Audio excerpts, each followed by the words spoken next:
Oh, you're way ahead of me. Goodness sakes.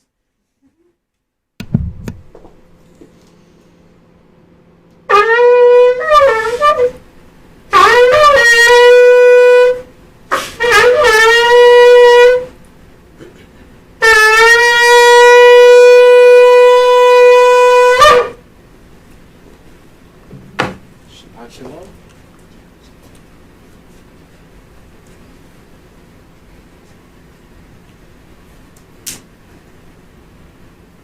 It's not a...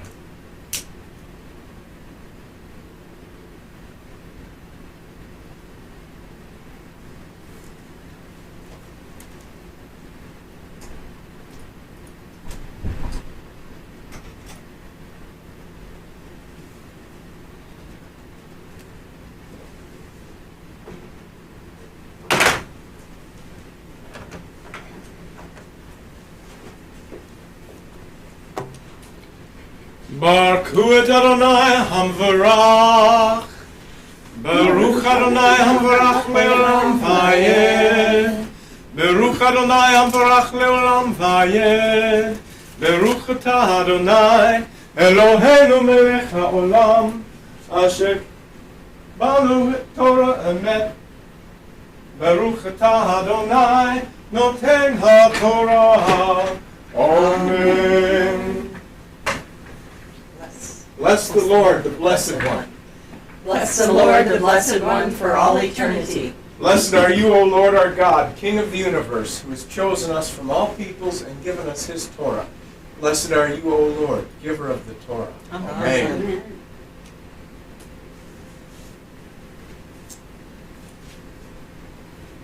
Parashah 16. After Pharaoh had let the people go, God did not guide them to the highway that goes through the land of the Philistines, because it was close by. God thought that the people, upon seeing war, might change their minds and return to Egypt. Rather, God led the people by roundabout routes through the desert by the Sea of Suf. The people of Israel went up from the land of Egypt fully armed. Moshe took the bones of Yosef with him, for Yosef had made the people of Israel swear an oath when he said, God will certainly remember you, and you are to carry my bones up with you, away from here. They traveled from Sukkot and set up camp in Etam, at the edge of the desert. Adonai went ahead of them in a column of cloud during the daytime to lead them on their way, and at night in a column of fire to give them light. Thus they could travel both by day and by night. Neither the column of cloud by day nor the column of fire at night went away from in front of the people. Adonai said to Moshe, tell the people of Israel to turn around and set up camp in front of Pi-Hahiroth, between Migdol and the sea in front of Baal-Zephon. Camp opposite it by the sea. Then Pharaoh will say that the people of Israel are wandering aimlessly in the countryside. The desert has closed in on them. I will make Pharaoh so hard-hearted that he will pursue them. Thus I will win glory for myself at the expense of Pharaoh and all his army, and the Egyptians will realize at last that I am Adonai. The people did as ordered. When the king of Egypt was told that the people had fled, Pharaoh and his servants had a change of heart toward the people. He said, what have we done, letting Israel stop being our slaves? So he prepared his chariots and took his people with him. He took 600 first-quality chariots, as well as all the other chariots in Egypt, along with their commanders.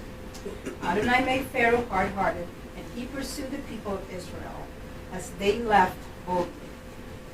The Egyptians went after them, all the horses and chariots of Pharaoh with his cavalry and army, and overtook them as they were encamped by the sea, by Pi-Hahiroth, in front of Baal-Zephon. As Pharaoh approached, the people of Israel looked up and saw the Egyptians right there, coming after them. In great fear, the people of Israel cried out to Adonai and said to Moshe, Was it because there weren't enough graves in Egypt that you brought us out to die in the desert? Why have you done this to us? Bring us out of Egypt. Didn't we tell you in Egypt to let us alone? Or just go on being slaves for the Egyptians? It would be better for us to be the Egyptian slaves than to die in the desert. Moshe answered the people, stop being so fearful. Remain steady, and you will see how Adonai is going to save you.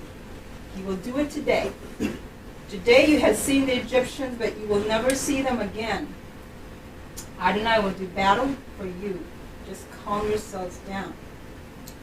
Adonai asked Moshe, why are you crying to me? Tell the people of Israel to go forward. Lift your staff, reach out with your hand over the sea, and divide it in two. People of Israel will advance into the sea on dry ground. As for me, I will make the Egyptians hard-hearted, and they will march in after them. Thus I will win glory for myself at the expense of Pharaoh and all his army, chariots, and cavalry. But then the Egyptians will realize that I am Adonai when I have won myself glory at the expense of Pharaoh, his chariots, and his cavalry.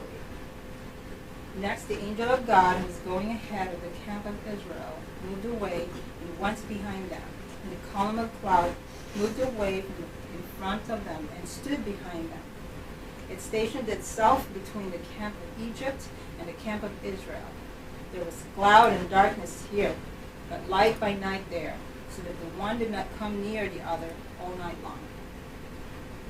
Moshe reached his hand out over the sea, and Adonai caused the sea to go back before a strong east wind all night. He made the sea become dry land, and its water was divided in two. Then the people of Israel went into the sea on the dry ground, with the water walled up for them on their right and on their left. The Egyptians continued their pursuit, going after them into the sea. All Pharaoh's horses, chariots, and cavalry. Just before dawn, Adonai looked out on the Egyptian army through the column of fire and cloud and threw them into a panic. He caused the wheels of the chariots to break off so that they could move only with difficulty. The Egyptians said, Adonai is fighting for Israel against the Egyptians. Let's get away from them. Adonai said to Moshe, reach your hand out over the sea, and the water will return and cover the Egyptians with the chariots and cavalry. Moshe reached his hand out over the sea, and by dawn the sea has returned to its former depth. The Egyptians tried to flee, but Adonai swept them into the sea. The water came back and covered all the chariots and cavalry of Pharaoh's army who had followed them into the sea, and even one of them was left. The people of Israel walked on dry ground in the sea, with the water walled up for them on their right and on their left. On that day, Adonai saved Israel from the Egyptians. Israel saw the Egyptians dead on the shore. When Israel saw the mighty deeds that Adonai had performed against the Egyptians, the people feared Adonai, and they believed in Adonai and his servant Moshe. Then Moshe and the people of Israel sang this song to Adonai. I will sing to Adonai, for he is highly exalted. Horse and its rider he threw in the sea. Yah is my strength and my song, and he has become my salvation. This is my God, I will glorify him. My father's God, I will exalt him. Adonai is a warrior. Adonai is his name. Pharaoh's chariots and his army he hurled into the sea. His elite commanders were drowned in the sea of Suf. The deep waters covered them. They sank to the depths like stone. Your right hand, Adonai, is sublimely powerful. Your right hand, Adonai, shatters the foe. By your great majesty, you bring down your enemies. You sent out your wrath to consume them like stubble. With a blast from your nostrils, the waters piled up. The waters stood up like a wall. The depths of the sea became firm ground. The enemy said, I will pursue and overtake, divide the spoil and gorge myself on them. I will draw my sword, my hand will destroy them. You blew with your wind, the sea covered them. They sank like led in the mighty waters. Who is like you, Adonai among the mighty? Who is like you, sublime in holiness, awesome in praises, working wonders? You reached out with your right hand, and the earth swallowed them. In your love, you led the people you redeemed. In your strength, you guided them to your holy abode. The peoples have heard and they tremble. Anguish takes hold of this living in Parashah.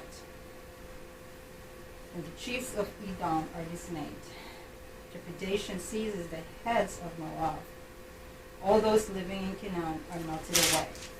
Terror and dread fall on them.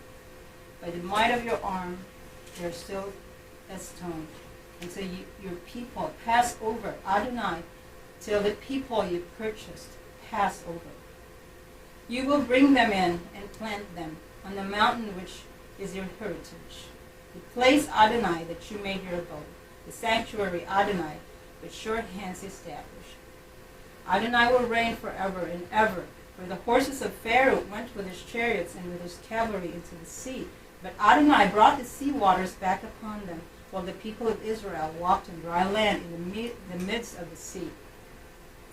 Also, Miriam the prophet, sister of Aharon, took a tambourine in her hand, and all the women went out after her with tambourines dancing. As Miriam sang to them, "Sing to Adonai, for he is highly exalted. The horse and its rider he threw in the sea." Moshe led Israel onward from the Sea of Suf. They went out into the Shur desert, but after traveling 3 days in the desert, they had found no water. They arrived at Marah, but couldn't drink the water there because it was bitter. This is why they called it Marah. The people grumbled against Moshe and asked, "What are we to drink?" Moshe cried to Adonai, and Adonai showed him a certain piece of wood, which, when he threw it into the water, made the water taste good. There Adonai made laws and rules of life for them, and there he tested them. He said, "If you will listen intently to the voice of Adonai your God, do what he considers right, pay attention to his mitzvot, and observe his laws, I will not afflict you with any of the diseases I brought on the Egyptians, because I am Adonai, your healer." They came to Elim, where there were 12 springs and 70 palm trees, and camped there by the water. They traveled on from Elim, and the whole community of the people of Israel arrived at the Sin desert between Elim and Sinai on the 15th day of the 2nd month after leaving the land of Egypt. There in the desert, the whole community of the people of Israel grumbled against Moshe and Aharon. The people of Israel said to them, "We wish Adonai had used his own hand to kill us off in Egypt. There we used to sit around the pots with the meat boiling, and we had as much food as we wanted, but you have taken us out into this desert to let this whole assembly starve to death." Adonai said to Moshe, "Here I will cause bread to rain down from heaven for you. The people are to go out and gather a day's ration every day. By this I will test whether they will observe my Torah or not. On the 6th day, when they prepare what they have brought in, it will turn out to be twice as much as they gather on the other days." Moshe and Aharon said to all the people of Israel, "This evening you will realize that it has been Adonai who brought you out of Egypt, and in the morning you will see Adonai's glory. For he has listened to your grumblings against Adonai." "What are we that you should grumble against us?" Moshe added. "What I have said will happen when Adonai give you meat to eat this evening, and your fill of bread tomorrow morning. Adonai has listened to your complaints and grumblings against him. What are we? Your grumblings are not against us, but against Adonai." Moshe said to Aharon, "Say to the whole community of Israel, 'Come close into the presence of Adonai, for he has heard your grumblings.'" As Aharon spoke to the whole community of the people of Israel, they looked toward the desert, and there before them the glory of Adonai appeared in the cloud. And Adonai said to Moshe, "I have heard the grumblings of the people of Israel. Say to them, at dusk you will see me, and you will have your fill of bread. You will realize that I am Adonai your God." That evening, quails came up and covered the camp. In the morning there was a layer of dew all around the camp. The dew had evaporated. There the surface of the desert was a fine flaky substance, as fine as frost on the ground. When the people of Israel saw it, they asked each other, "And who?" Because they didn't know what it was. Moshe answered them, "It is the bread which Adonai has given you to eat. Here is what Adonai has ordered. Each man is to gather according to his appetite. Each is to take an omer per person for everyone in his tent." The people of Israel did this. Some gathered more, some less. But when they put in an omer measure, whoever had gathered much had no excess, and whoever had gathered little had no shortage. Nevertheless, each person had gathered according to his appetite. Moshe told them, "No one is to leave any of it till morning." But they didn't pay attention to Moshe, and some kept the leftovers until morning. Eat bread worms and rotted, which made Moshe angry at them. So they gathered it morning after morning, each person according to his appetite, but as the sun grew hot, it melted. On the 6th day, they gathered twice as much bread, 2 omers per person. And all the community leaders came and reported to Moshe. He told them, "This is what Adonai has said. Tomorrow is a holy Shabbat for Adonai. Bake what you want to bake, boil what you want to boil, and whatever is left over, set aside and keep for the morning." He set it aside till morning, as Moshe had ordered, and it didn't rot or have worms. Moshe said, "Today eat that, because today is Shabbat for Adonai. Today you won't find it in the field. Gather it 6 days, but the 7th day is the Shabbat. On that day there will be any." However, on the 7th day, some of the people went out to gather and found none. Adonai said to Moshe, "How long will you refuse to observe my mitzvot and teachings? Look, Adonai has given you the Shabbat. This is why he is providing bread for 2 days on the 6th day. Each of you, stay where you are. No one is to leave his place on the 7th day."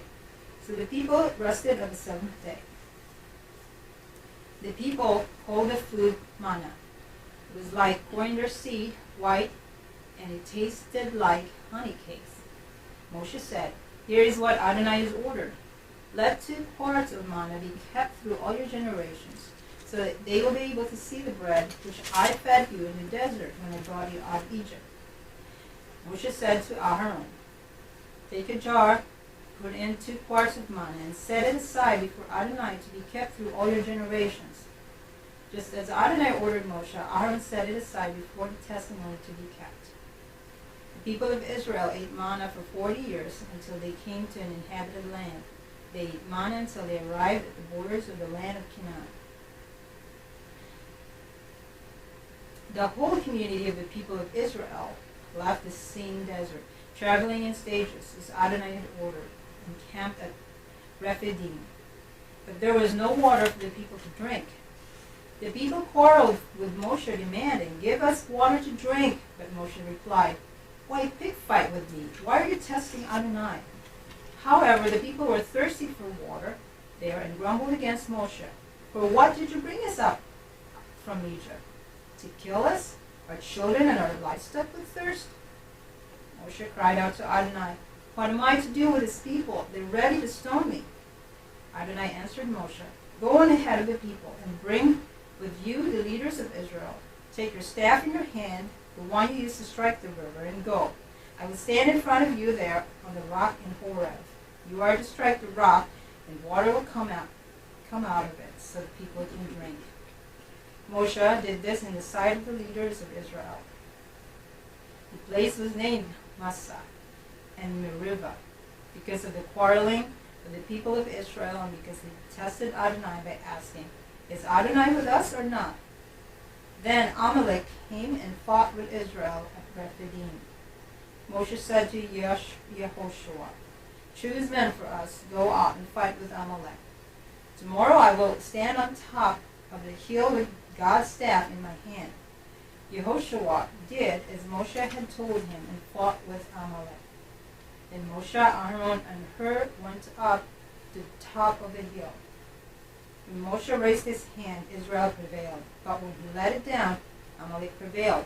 However, Moshe's hands grew heavy, so they took a stone and put it under him, and he sat on it.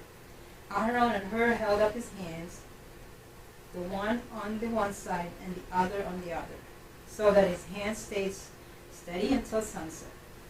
Thus Yehoshua defeated Amalek, putting their people to the sword. Adonai said to Moshe, "Write this in a book to be remembered and tell it to Yehoshua.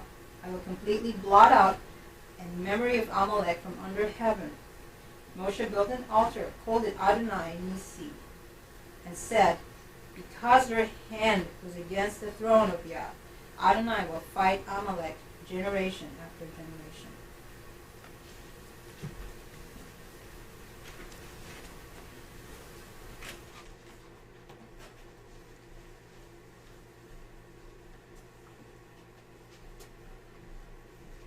Baruch atah Adonai, Eloheinu melech haolam, asher natan lanu Torah emet, lechai haolam nata betukenu, Baruch atah Adonai, noten haTorah. Amen. Blessed are you, O Lord our God, King of the universe, who has given us a Torah of truth, and has planted eternal life in our midst. Blessed are you, O Lord, giver of the Torah. Amen.